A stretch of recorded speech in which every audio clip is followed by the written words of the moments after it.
খবরটি নিবেদনে care concern hospital. আপনার সুস্থতা কামনায় care concern hospital, Serampore, Hooghly. হাঁসগুলি সোনার ডিমও দিত না, নিখাত পাতি হাঁস। ন্যায় পাওয়ার জেদে হতে পারে হাঁসের ময়না তদন্ত। গল্প নয়, একেবারে সত্যি। চুচুড়ার সিংহী বাগানের বাসিন্দা ইতি বিশ্বাস স্বামীর হৃদযন্ত্রের সমস্যায় ভুগছেন। একমাত্র ছেলের ব্লাড ক্যান্সার। তাকে নিয়ে তার অমানসিক লড়াই নিত্যদিনের। অনটনের সংসার চলে ঝালমুড়ি বিক্রির টাকায়। 10টি হাঁস তার পোষ্য, সেগুলোই তার সংসারের সুস্থ সদস্য। সরল চোখ আর ভরাট গড়নের সেই হাঁসগুলি যেমন প্রিয়, তেমনি আয়ের উৎসও বটে। হঠাৎই শনিবার গৃহবধূ দেখেন 3টি হাঁসগুলি কাতরাচ্ছে। দেখেন একটি মুড়ির ঠোঙা পড়ে আছে হাঁসের ঘরের সামনে। সন্দেহ হওয়ায় সুখে দেখেন ইতি দেবী। বীজ জাতীয় কিছু মেশানো হয়েছে বলেই ধরে নেন তিনি। রবিবার সকালে দেখতে পান 3টি হাঁস মরে গিয়েছে। হাঁসের হোমিসাইডের দাবি নিয়ে শটান পৌঁছে যান থানায়।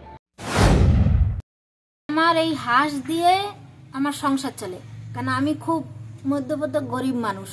আমার একটা ছেলেটা আমার ব্লাড ক্যান্সার, আর আমার স্বামী হার্টের রোগ আছে, সুগার, প্রেশার, ওনার এই সমস্ত রোগ আছে, ওষুধ খায়, ওষুধের উপরেই আছে। তা এখন আমার কথা হচ্ছে যে এই প্রাণীগুলো যে মেরে ফেলেছে তাকে আমি ধরতে চাই। আর আমার প্রাণীগুলো যেহেতু মারা গেছে, এখন বরফ দিয়ে রেখেছি। পুলিশ এসেছিল, পুলিশ দেখে গেছে। আমি থানায় গেছি, থানা থেকে এসেছে, দেখেছে। দেখার পরে বলছে যে তুমি তাহলে পশু হসপিটালে যাও, পরীক্ষা করা হবে। তখন আমি পশু হসপিটালে গেছি। বলছে দেখো আজকে তো ছুটি আছে, তা তুমি এটা রেখে দাও এখন বরফ দিয়ে, তারপরে তোমার এটা পোস্টমর্টম হবে। কিন্তু ফালতু হত্যাকাণ্ডে তদন্ত করার সময় কোথায়? ফরমায়েশ আসে আগে ময়না তদন্ত করিয়ে আনুন। কোনো কালে এমন কথা শোনেননি ইতি দেবী।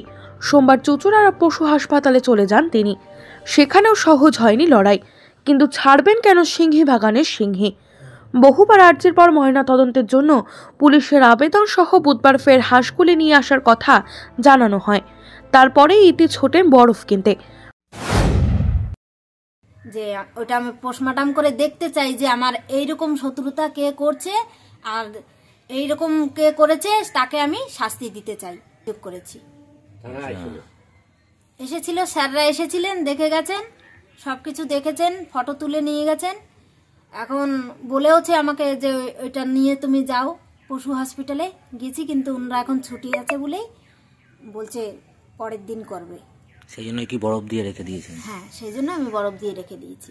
করতে চাইছি যে এটা যে বিষ খাইয়ে মেরেছে সেইটাই রিপোর্ট আসার জন্য আমি দেখার জন্য বসে আছি, যে এইটার উপলক্ষে আমি আমার এইটা যে সংসার চলে, আমাকে এই প্রাণীগুলো যে মেরেছে তাকে খুঁজে বের করুক। The salon master family salon চালু করছে নেইল এক্সটেনশনের ওপর দুর্দান্ত অফার।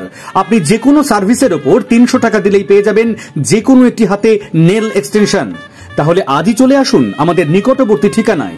আমাদের ব্রাঞ্চগুলো হলো রিসরা বাঙ্গুর পার্ক মাদার ডেয়ারির বিপরীতে, Manasi Bazar Serampore, Sheoraphuli GT road ICICI ব্যাংকের ঠিক বিপরীতে, আরামবাগ লিংক রোড বসন্তপুর মোড়। Phone number 8777023189। বর্তমানে নিজের ঘরে বরফের নিচে শায়িত রয়েছে নিষ্পাপ 3টি মরদেহ।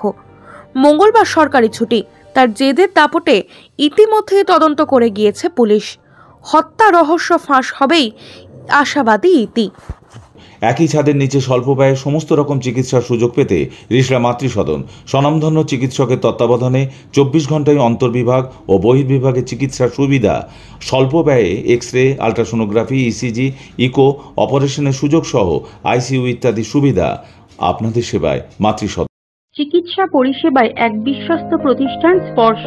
চাঁদদানি পৌরসভার উদ্যোগে বিশিষ্ট সুচিকিৎসক দ্বারা পৌরসভার সন্নিকটে স্পর্শ দিচ্ছে আইসিইউ এর পরিষেবা। আধুনিক মেশিনের সাহায্যে অত্যন্ত কম খরচে আপনি যে কোনো চিকিৎসার পরিষেবা পাবেন এই হাসপাতালে। আছে মেডিসিন, ওটি। স্পর্শ শুধুমাত্র লোক দেখানো নয়, কাজেও অত্যন্ত সুপরিচিত নাম স্পর্শ। এই হাসপাতাল আপনার বা আপনাদের জন্য তৈরি করেছে চাঁদদানি পৌরসভা।